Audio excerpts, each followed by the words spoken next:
పోరాటం. అమ్మా నీకే అవసరం వచ్చినా చివరికి మనసు బరువైనా నాకొక్క కాల్ చేయి, గిట్లో వచ్చేస్తా సెకండ్స్ లో. మనసు భారం అవ్వటమా నాకా? ద్వారకా, 25 ఏళ్లుగా పోరాటాలే ఊపిరిగా బ్రతుకుతున్నాను. బాధొచ్చినా కోపం వచ్చినా అది 5 నిమిషాలు మాత్రమే. మళ్లీ కొత్త ఉత్సాహంతో యుద్ధానికి సిద్ధమే. హ్యాట్స్ ఆఫ్ అమ్మా నీకు, నీ గుండె ధైర్యానికి. కానీ కాలేజ్ విషయం చిన్న విషయం కాదమ్మా. 300-400 కోట్లు మనం జన్మలో ఊహించలేని, ఆలోచించలేని మొత్తం. దానికోసం నువ్వు సఫర్ అవుతుంటే చూసి తట్టుకోలేకపోతున్నానమ్మా. నీ ఆరోగ్యం గురించి జరంత చూసుకో. కాసేపట్ల చారి గారు వస్తారు, నువ్వు వెళ్ళమ్మా. థ్యాంక్స్ నాన్న, నువ్వు హ్యాపీగా నీ పనికి వెళ్ళు. ఓకే అమ్మా, పోనీ.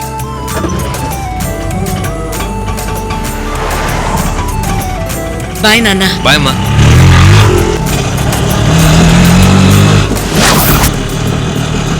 నీకు నాకు ఏం బంధం ఉందయ్యా, ఇంత ఫీల్ అవుతున్నావు? నిజంగా నేనేంటో, నా పోరాటం ఏంటో, దాని స్థాయి ఏంటో నీకు తెలియదు.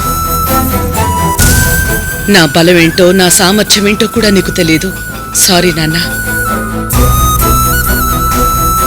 నువ్వు చూపిస్తున్న ఈ ఆదరణ తప్పిపోయిన నా బిడ్డ నీ రూపంలో వచ్చాడన్న భావన కలుగుతోంది.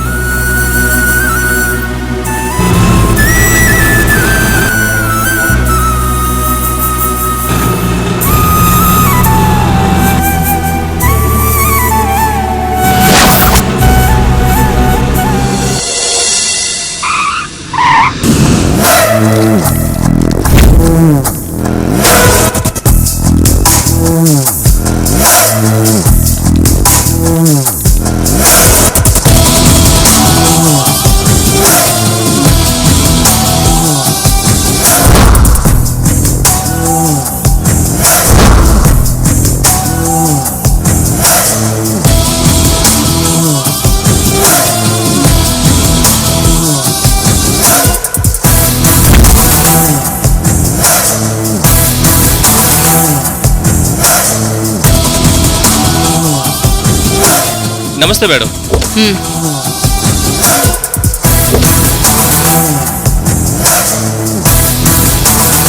డ్రైవర్ కొంచెం పట్టుకో. సరే మేడం.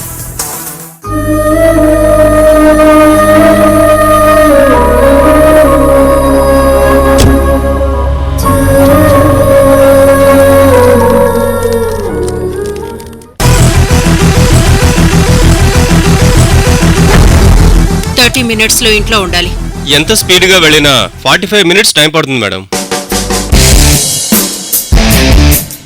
30 మినిట్స్ లో ఇంట్లో లేకపోతే 31st మినిట్ లో నీ ప్లేస్ లో ఇంకొకడుంటాడు. జాగ్రత్త. Sorry madam. పోనీ.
డ్రైవింగ్.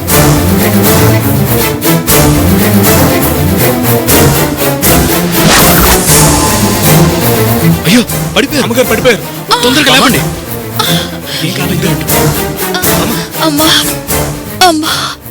ఏంటి ఆపేవ్? కారిపోని వీడియో గుద్దేశాడు. ముందు మర్యాద కిందికి. వీళ్ళంతా గొడవ చేస్తున్నారు మేడం. సరే వెళ్ళి చూసిరా.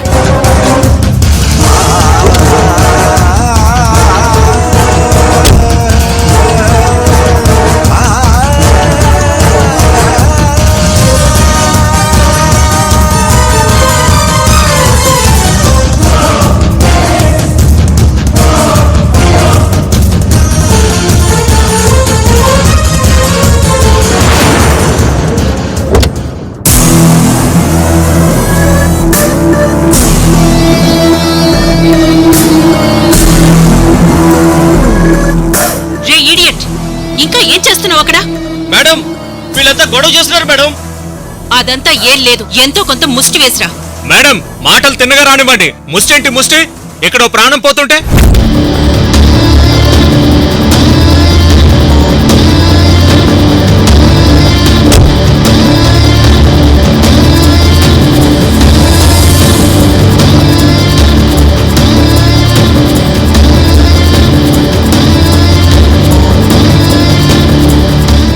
ఎంత ధైర్యం రా నీకు?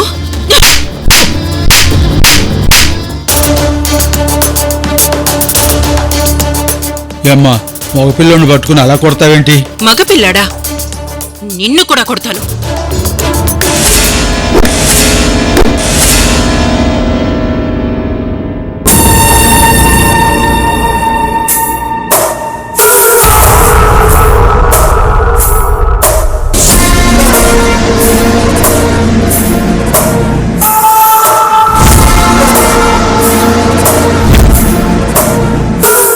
దుర్గమ్మ,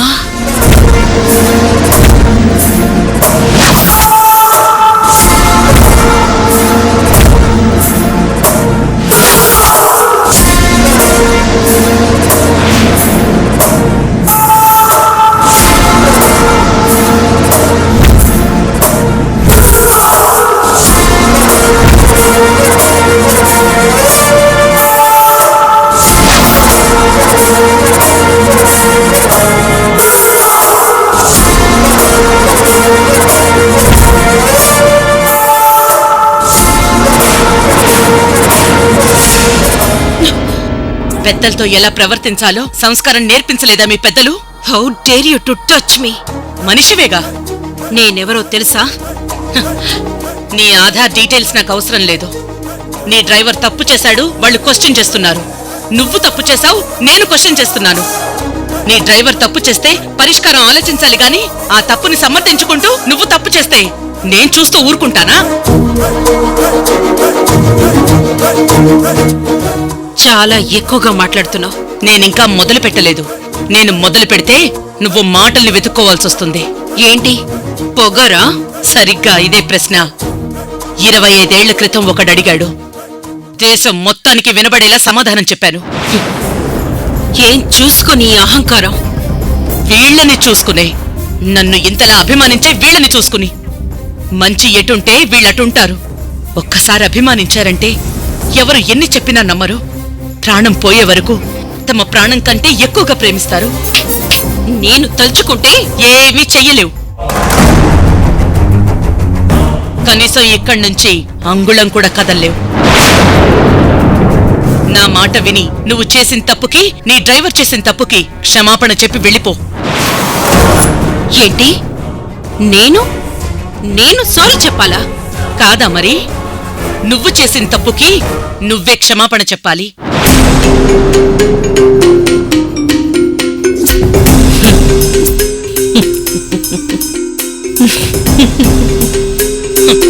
నవ్వింది చాలు. చెప్పకుండా ఇక్కడి నుంచి వెళ్ళలేవు. Mind it whom you ever talking with. I mind only about my people. I never mind about any other stuff. మీకు కావాలంటే నా కార్ నెంబర్ని నోట్ చేసుకోండి. పోలీస్ స్టేషన్లో కేసు పెట్టుకోండి. మీ ఇష్టం వచ్చినట్టు పోలీసులకి చెప్పుకోండి. ప్రతిదానికి కేసులు పెట్టుకుంటూ పోతే ఈ భూమి మీద మనుషుల కంటే కేసులే ఎక్కువైపోతాయి. ఇంక నీతో మాట్లాడాల్సిన పని లేదు. డ్రైవర్, కార్తీక్. క్షమాపణ చెప్పకుండా కారు తీయమంటున్నావు. వెళ్ళగలననుకుంటున్నావా? వెళ్ళి చూపిస్తా. డ్రైవర్. మేడం మేడం వెళ్తారట. టైర్లలో గాలుందో లేదో చెక్ చేయండి. అలాగే మేడం. ఏయ్, ఏయ్! మేడం మేడం వాళ్ళు టైర్లో గాలి తీసేస్తున్నారు మేడం.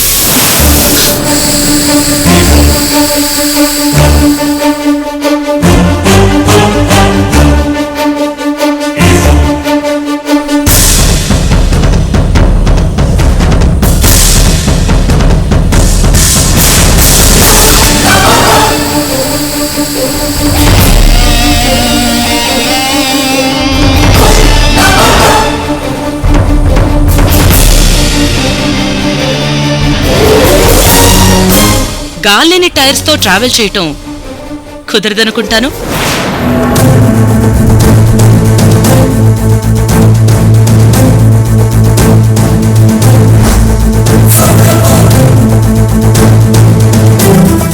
చెప్పు.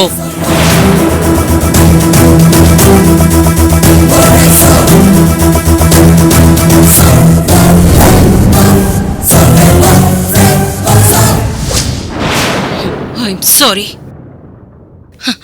వినబళ్ళా?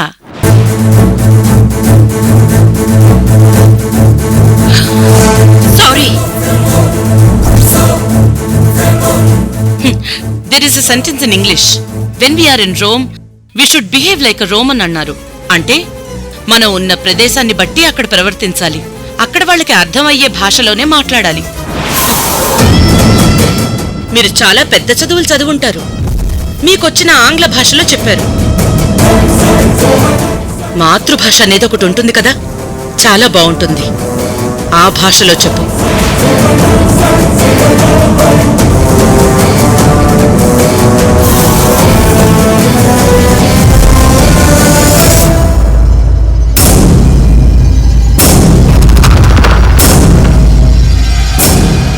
క్షమించండి,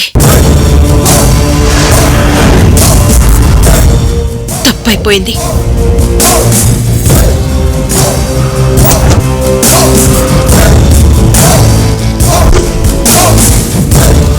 ఇది ముందే చెప్పుంటే వ్యవహారం ఈ స్టేజ్కి వచ్చుండేది కాదు. మీరేం నాకు శత్రువు కాదు.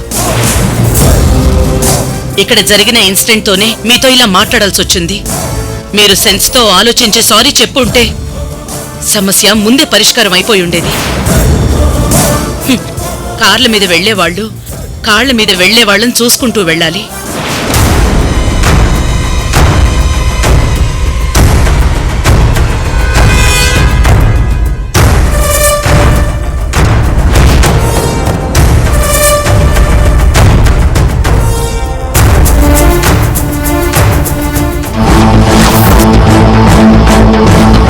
బాబు, మేడం, ఆ కార్లో గాలి సంగతి చూడు. Okay madam.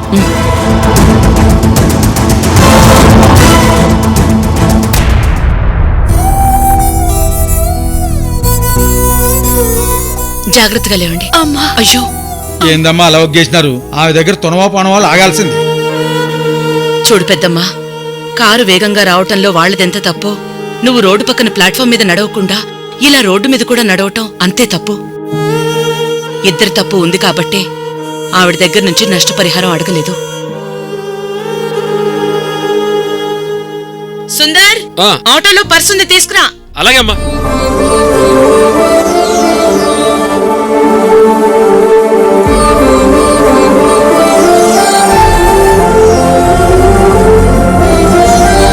ఇదిగో పెద్దమ్మా, ఈ దెబ్బలకి ట్రీట్మెంట్ చేయించుకో. ఎంత దూరంగా ఆలోచించావమ్మా. మా తరపున నిలబడి ఆవిడని నిలదీశావు. ఆవిడ్ని పంపి మా తప్పు కూడా ఎత్తి చూపావు.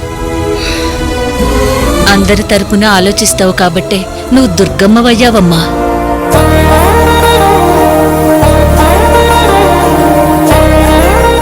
జాగ్రత్త. ఇదే కదా నీ కథ, ముగింపులేనిదై సదా సాగదా. ఇదే కదా నీ కథ, ముగింపులేనిదై సదా సాగదా. నీ కంటి రెప్పలంచున మనస్సు నిండి పొంగిన ఓ నీటి బిందువే కదా నువ్వు బ్రతుకుతున్న సంపద. ఒక్కొక్క జ్ఞాపకానికి 100 ఏళ్ల ఆయువుందిగా, ఇంకెన్ని ముందు వేచనో అవన్నీ వెతుకుతూ పదా. మనుష్యులందు నీ కథ మహర్షిలాగా సాగదా. మనుష్యులందు నీ కథ మహర్షిలాగా సాగదా.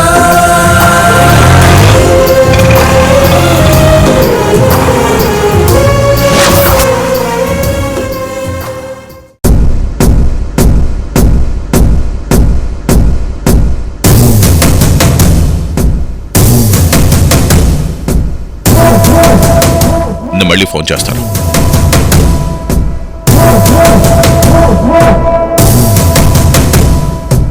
హే, ఏంటి సర్ప్రైజ్?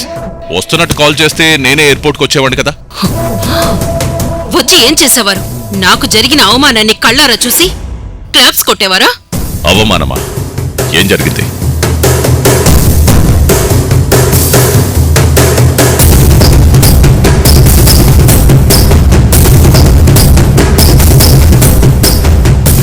నువ్వు వెళ్ళు. సరే sir.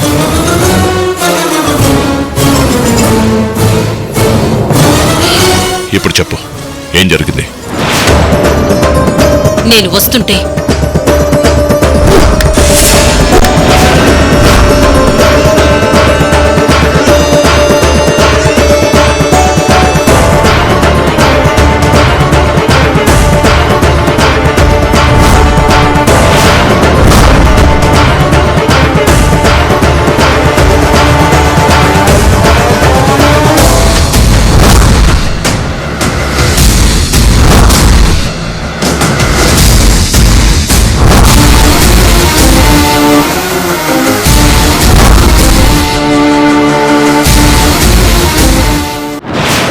Damn it!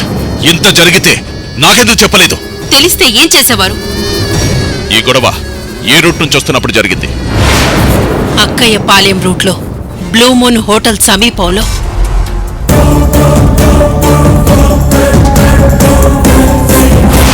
David sir. ఆ చుట్టుపక్కల ఏదో ఒక సీసీ కెమెరా ఉండకపోదు. వాటిని వెతికి పట్టుకొని నా భార్యతో గొడవకు దిగిన అది ఎవరో కనిపెట్టు. Okay sir.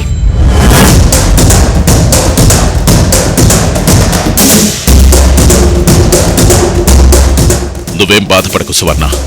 మనకి ఏదో ఒక రోజు తను కనిపించకుండా పోదు. అప్పుడు చెప్తా దాని పని.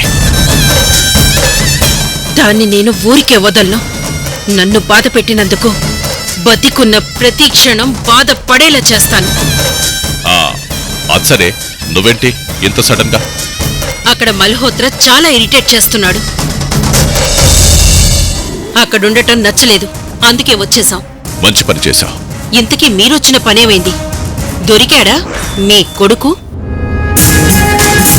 కనపడ్డాడు, కానీ క్లారిటీ రావట్లేదు. అంటే వాడి తల్లి వాడు వేరువేరుగా ఉంటున్నారు. అప్పుడప్పుడు కలుస్తున్నారు, బాగానే మాట్లాడుకుంటున్నారు.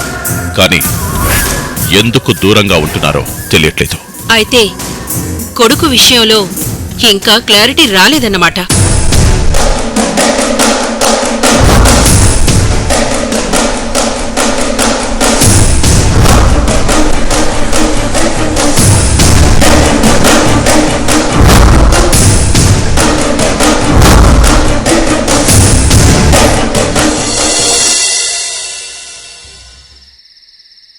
అమ్మ చేతి వంటైనా అమ్మమ్మ చేతి వంటైనా కంటిన్యూగా తింటుంటే బోర్ కొడుతుంది సార్. అందుకే ఈ రోజు మనం బయట తిందాం. మనం తినేసి చారీ గారికి, తాతగారికి, సంగాకి పార్సల్ తీసుకెళ్దాం. మేం బోర్ కొట్టేటంత అమ్మ చేతి వంట, ఇంటి వంట తినలేదు అవంతి. కాబట్టి మాకు ఆ విషయం తెలియదు. దక్కన్ బిర్యానీ సూపర్ ఉంటుంది తెలుసా? ఓ జంబో ప్యాక్ పార్సల్ తీసుకోవద్దాం, మనందరికీ సరిపోతుంది. ఎంత ఉంటుంది సార్? ఎందుకు? బిల్లు గురించి ఏం టెన్షన్ పడకు. అబ్బా అది కాదు సార్, చెప్పండి. 1000 రూపాయలు ఉంటుంది. అయితే వద్దండి. అదేంది? అదంతే. పోనీ ఒక మీల్స్ పార్సల్ తీసుకోవద్దామా? ఎంత ఉంటుంది సార్? ఫుల్ మీల్స్ ఒక 200 ఉంటుంది. అయితే వద్దు సార్. అవంతి, నీకు దండం పెడతా, నాకు చాలా ఆకలిస్తుంది. నీ బేజాలు ఏం నడుస్తుందో నాకు సమజైతలేదు. ప్లీజ్ దండం పెడతా, ఏదైనా తిందాం.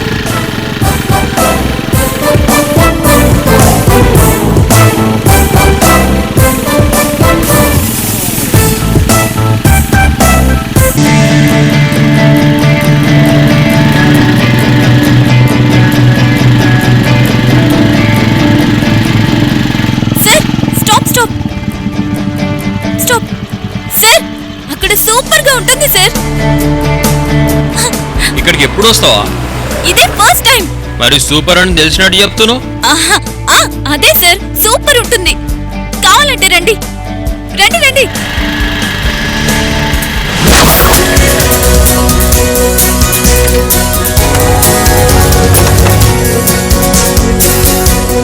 ఏంటి తాత, ఎలా ఉంది వ్యాపారం? ఏదో జరుగుతుందమ్మా. చెప్పండమ్మా ఏం కావాలి? ఇడ్లీ, దోశ, వడ, పూరి, ఉప్మా చెప్పండమ్మా. అన్నీ కావాలి. కాకపోతే ఒక కండిషన్. నువ్వు కూర్చోవాలి, నాకు కాసేపు బండివ్వాలి.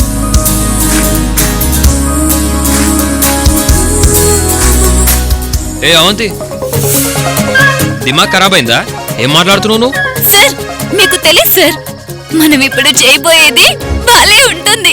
మనం చేయబోయేది ఏం చేస్తాం? మనం దోశలేస్తాం. దోశలా?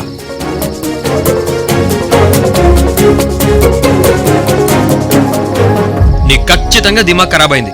పద నాడు రా. బస్ సార్, ప్రామిస్ సార్, ఒక్కసారి ఇలా ట్రై చేయండి. మీరే డైలీ ఇలాగే తినాలంటారు. రండి.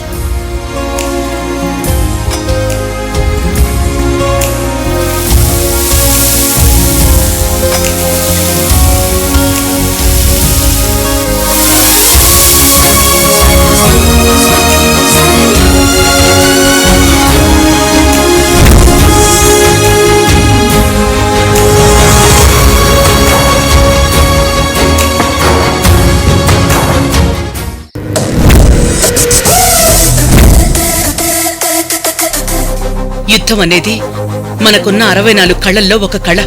యుద్ధ కళ. బాక్సింగ్, కరాటే, కుంఫు ఇలాంటివన్నీ ఆ యుద్ధ కళలో ఒక భాగం. ఆ యుద్ధం చెయ్యాల్సింది దేశం కోసం.